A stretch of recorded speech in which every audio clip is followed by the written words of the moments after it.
Man, can you believe it? They just keep coming for this guy, man. Now he's the target of the Capitol riot probe, bro. What is going on, party people? They tried to impeach him twice. They failed twice. The former president revealed Tuesday his attorneys informed him he's a target of the special counsel Jack Smith's investigation into the events surrounding J6, and that he's prepared for an arrest and indictment in the case. On Truth Social, Trump posted in only the way Trump can, "Deranged Jack Smith, the prosecutor with Joe Biden's DOJ, sent a letter giving me a very short 4 days to report to the grand jury, which almost always means an arrest and indictment." Trump went on to add, "So now Joe Biden's Attorney General Merrick Garland, who I turned down for the United States Supreme Court." I love the way he always manages to insert a jab. Issued a third indictment and an arrest of Joe Biden's #1 political opponent, which is true. Nothing like this has ever happened in our country before or even close, and that is true. So if you're a casual viewer of mainstream media in this country, you probably think that he's guilty, but you couldn't say what he's guilty of. Like I was asking my mother a couple weeks ago, I said, what's Trump guilty of? She said, I don't know. I sort of feel betrayed by the left media in this country. What happened back in early 2020, I listened to CNN over and over and over again. Same thing with Russia. They had 2 guys look into it. They found a little bit on Trump, but not much. So it kind of validates what Trump is saying. If you're a fan, you might think this is a witch hunt. He's guilty of bad manners and being a boss, having an attitude. That's what they don't like. That's what it all boils down to. It's ridiculous. The article continues, he'd face a hostile jury pool if he's indicted in DC, and this is important. In DC, he only got 5% of the vote in 2020. Biden got 92%. You are Donald Trump, and your jurisdiction for this court case is in Washington, DC. You cannot get a fair trial. Period. It's not even close. So with those stats, again, if you're a Trump fan, you automatically think this is rigged, which adds, validity and merit to what he's always said about the rigged system here in this country. If Trump is guilty, he should be prosecuted to the fullest extent of the law. We're the law and order party in this country. That's the only right thing to do. So here's an interesting thing to note that Trump supporters found out about the DOJ prosecutor Jack Smith's wife. She worked as a producer on the Michelle Obama Netflix documentary Becoming, and she donated $2,000 to Biden's 2020 campaign. So we've got another prosecutor in the tank. This guy's biased against Trump. I just want to remind everyone about the double standard going on here. Vice President Biden, there have been questions about the work your son has done in China and for a Ukrainian energy company when you were vice president. In retrospect, was anything about those relationships inappropriate or unethical? Nothing was unethical. President Biden's brother and son are both under investigation. Officials are looking into their business dealings overseas. Hunter Biden's business associates sent over $1 million to 3 of your family members. Any reaction to that report? That's not true. My son has not made money in terms of this thing about, what are you talking about, China? CBS News has learned that more than 150 transactions involving either Hunter or James Biden's global business affairs were flagged as concerning by U.S. banks for further review. Some of those concerns included large wire transfers. The most comprehensive statement we have is from the White House Chief of Staff, and that was earlier this week. And he said that the president is confident his family did the right thing, adding these actions by Hunter and James are private matters and don't involve the president. Gary Shapley has been at the IRS for 14 years. So we had lie after lie after lie there, then refuted by the same news sources. Let's continue now. This is the IRS whistleblower. And told us that the way the Hunter Biden investigation was conducted was, in his words, quote, outside the norm. I have never discussed with my son or my brother or anyone else anything having to do with their businesses, period. President Biden, how involved were you in your son's Chinese shakedown text message? Were you sitting there? Were you involved?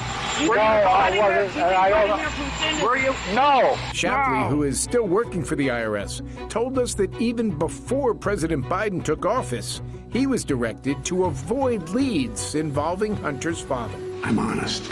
There were certain investigative steps that we weren't allowed to take that could have led us to President Biden. And you wanted to take it? We needed to take them. And you weren't allowed to take them. That's correct.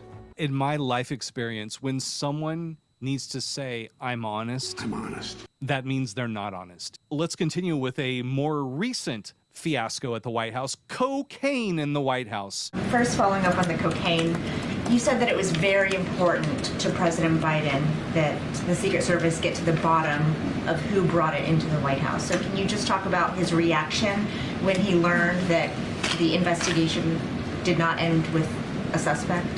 No, and I appreciate the question. Look, I'm just not going to opine on this, not going to get into specific on this. We believe the Secret Service did a thorough investigation. We've been briefed of the outcome. They shared the detail in a public statement, which I think is important for the American people to hear directly from the Secret Service who did the investigation. Look.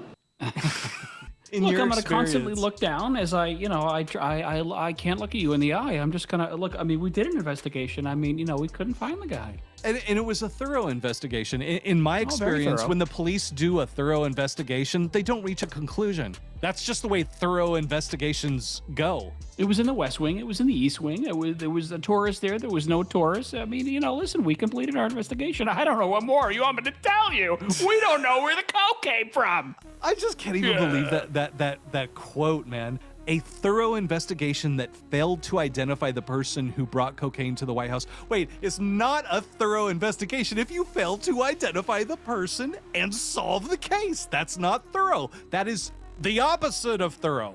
Partial? That's a partial investigation. Half-ass? Failed? Failed. That's a failed investigation. We need to take advantage of the fact that people don't have an attention span more than 5 seconds, and we need to get rid of this story before people ask us more questions. I mean, can't you see what I'm doing here? Exactly. Oh, man. America, I love you. Now let's pop over to the endless supply of material we have from Kamala Harris and something she just said. When we invest in clean energy and electric vehicles and reduce population, more of our children can breathe clean air and drink clean water. When we reduce population? What? Is that what she said? Yeah, let's go back. Let's play go that back. clip again. Think about the impact on something like public health. When we invest in clean energy and electric vehicles and reduce population, more of our children can breathe clean air and drink clean water. This is an anti-establishment conspiracy theories person's dream quote. You've got the vice president saying into a live microphone, when we reduce population, bro. When we reduce population, that has a benefit for the children. So when we kill children, we can benefit the children. Even if this was a misspeak or whatever, dude, it's like, they aren't hiding it anymore. You are the carbon they want to eliminate. This is great. I love it. Okay, I got another one. We brought Israelis and Palestinians together at a political level, I want to set this up for everyone real quick. Have you seen this? I just saw it today, man. What's fascinating is the guy looking like, is this guy all right? Are you Biden is at some kind of world leader meeting or whatever. There's some important guy next to him. I don't know who this is. It's Israeli President Herzog there on the screen. Says that right there. This is our president, and I just want somebody to translate this for me, what he said. This is about a 15-second clip. Here we go. We brought Israelis and Palestinians together at a political level,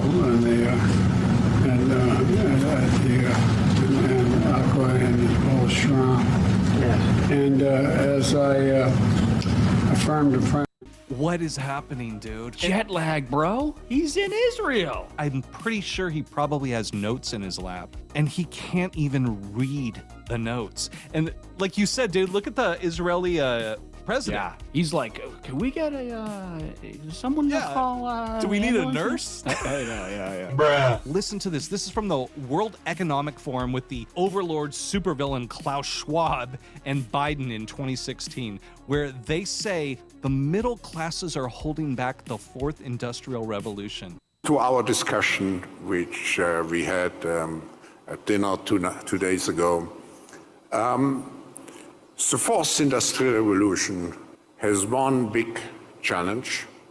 It is the holding out of the middle class.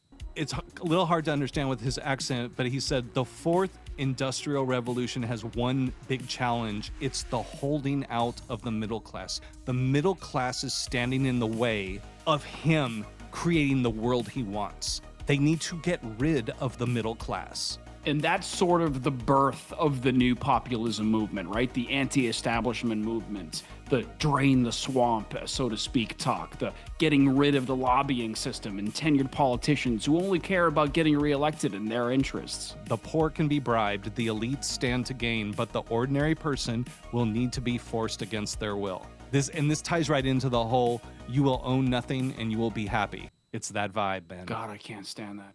So we were just jumping around through a bunch of clips that seemingly weren't linked together, but they did have like a common unifying thread. There's this double standard that the things they're trying to go after Trump for are like technicalities and like letters of the law that a lot of other presidents have violated in the past. There's a huge double standard, and we just need to remind ourselves what's actually happening in the White House now and how absolutely insane it is. So we all know why the DOJ is mad at Trump. They're basically saying he incited a riot on January 6, 2021 at the Capitol, and his apology was just a little too late, or his imploration to tell people to go home was a little too late. Stolen from us. It was a landslide election, and everyone knows it, especially the other side. But you have to go home now. We have to have peace. We have to have law and order. We have to respect our great people in law and order. We don't want anybody hurt. It's a very tough period of time. There's never been a time like this where such a thing happened, where they could take it away from all of us, from me, from you, from our country. This was a fraudulent election, but we can't play into the hands of these people. We have to have peace. So go home. We love you. You're very special. You've seen what happens. You see the way others are treated that are so bad and so evil. I know how you feel. But go home and go home in peace. I thought that was perfect. Yeah, I just think that people thought that it was too late. You know, remember there was video footage of him sort of hanging out with his daughter and his son, and they were sort of watching the riots from inside their little party there. And then after many askings, he goes and says this video. Let's check in at Mar-a-Lago and see how depressed people are over this just terrible Trump news.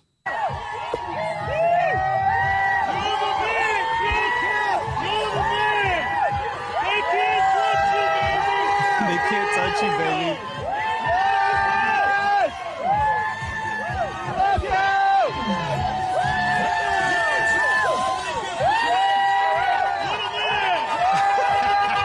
Only Trump can have an indictment party posted out front of his house.